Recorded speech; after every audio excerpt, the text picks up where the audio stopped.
भाषेचा विषय देखील अत्यंत महत्वाचा आहे। आणि या ठिकाणी जे मत व्यक्त झालं की केवळ मराठीला अभिजात भाषा जाहीर करून त्या ठिकाणी आपल्याला थांबता येणार नाही।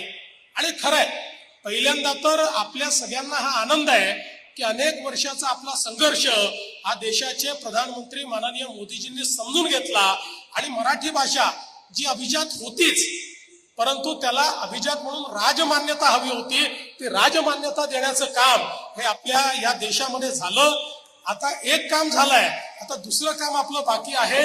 या राजमान्यतेचा उपयोग करून आपल्याला या मराठीला लोकमान्यता देखील त्या ठिकाणी सर्व भारतामध्ये मिळवून द्यायची आहे। आणि त्या दृष्टीने मला अतिशय आनंद आहे की मागच्या काळामध्ये 2-4 महिन्यापूर्वी JNU सारख्या दिल्लीच्या प्रतिष्ठित विद्यापीठामध्ये मराठी अभ्यासन सुरू करण्याची संधी मला मिळाली आणि मराठी भाषा अभिजात झाल्यानंतर दिल्लीमध्ये त्या ठिकाणी मराठीचे अभ्यासन आणि त्याचं जे स्वागत त्या ठिकाणी झालं ते पाहून देखील मला अतिशय आनंद झाला। खरं तर एक मुद्दा सातत्याने या ठिकाणी येतोय की भाषा सक्तीची कुठली।